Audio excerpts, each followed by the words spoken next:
Animals don't belong in movies. Remember that movie Milo and Otis where the pug dog was best friends with the cat? In the 90s, I think conservatively I saw that movie about 1,000,000 times. I think just about every teacher I had at some point was either nursing a hangover or was just giving up and thought, let's just let these kids watch some cute little animals.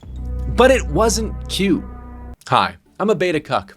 And I'm just saying that before some of you commented anyway. Now's probably the best time to tell you that this video will touch on animal harm in film and video, but I'm also very sensitive, so I will do my best not to go too far into the awful stuff, and I will give you a warning when the worst is to come. Okay, but it wasn't cute, and the film has become the stuff of urban legend, with many allegations of animal abuse, the details of which vary widely depending on if you're reading about them in an article or being told about them by a kid on a playground. Now, it's very hard to know what actually happened on the set, but even if we don't really have clarification on the evils that went on behind the scenes, the stuff they chose to put in the movie is probably enough for us all to be like, maybe let's not do that. Now, if I had to agree that the movie had to happen, which I don't, it was 1986, a very lawless time, with CGI being for the most part a very new technology that couldn't accurately replicate what a pug might look like fighting a bear, or what a cat might look like floating in a box over a waterfall.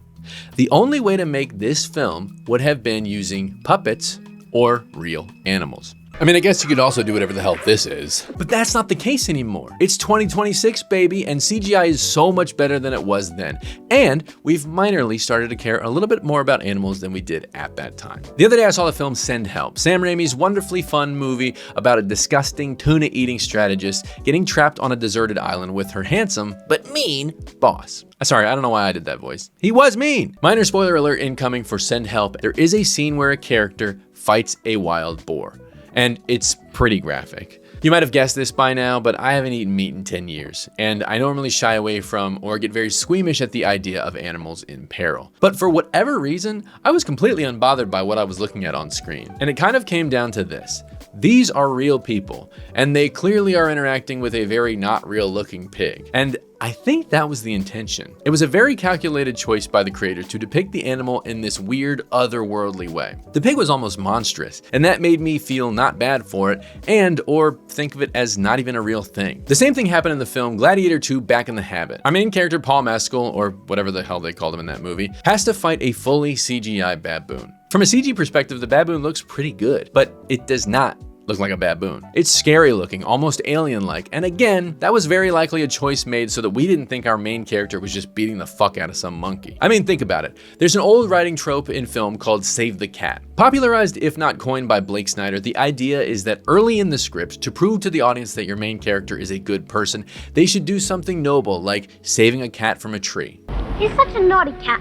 I always tell him not to. Oh, hold on now. Let's not be too hard on Frisky, okay? Anyway, knowing that that is the easiest way to show that your character is good and kind and will do the right thing when needed most, imagine then trying to tell your audience that they're going to kill a monkey in hand-to-hand combat. It's a bit of an uphill climb. But beyond serving the story elements of filmmaking, CG can pretty much replicate just about any animal by now. Sometimes better than other times, but still, it's normally pretty good. I've worked on film sets, they're dangerous places, and I'm not just talking about the pervert producers. It's a high-speed environment.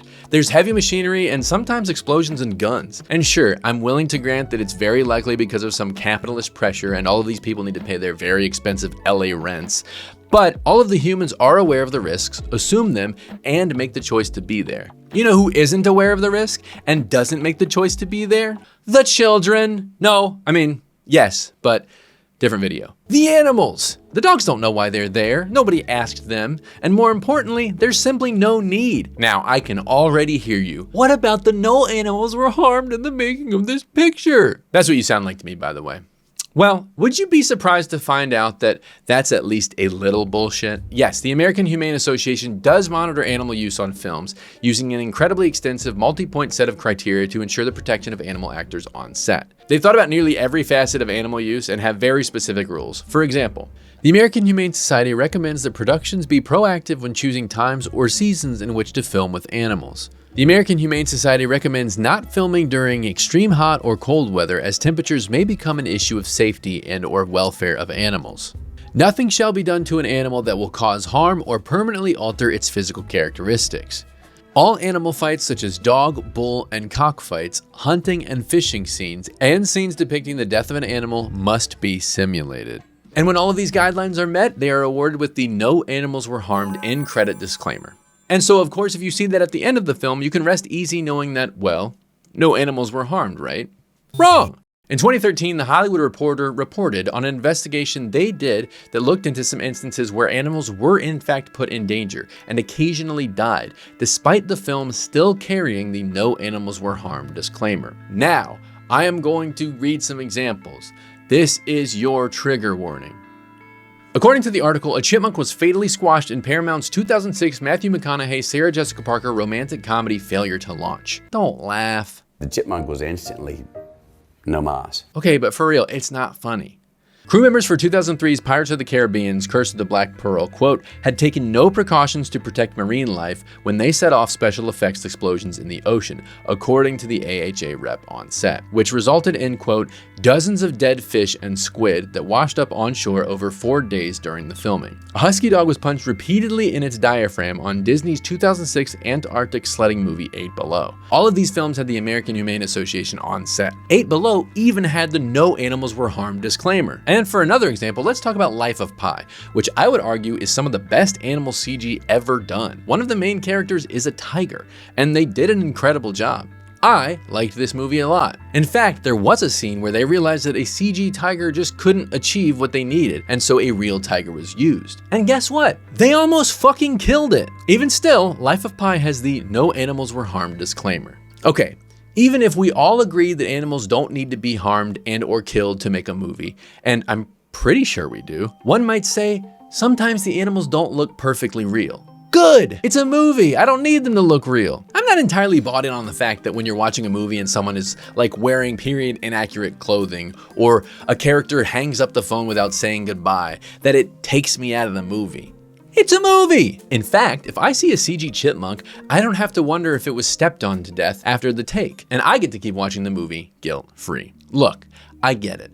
We love how movies blend reality with movie magic. One of the main marketing points of something like Top Gun Maverick is that Tom Cruise was doing the flying, or with Mission Impossible that Tom Cruise is doing his own stunts. But that's the thing. Tom Cruise can decide to do it, and all of the animals can't. And my argument is that we simply don't need them to. We've gotten really good at making all manner of creatures in CG, many that exist and many that don't. Part of what makes movies so magical is that it is, for the most part, all make-believe.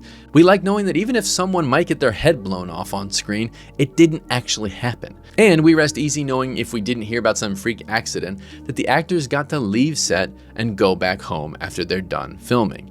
For animals, even under the best situations, that's not always possible to know for sure.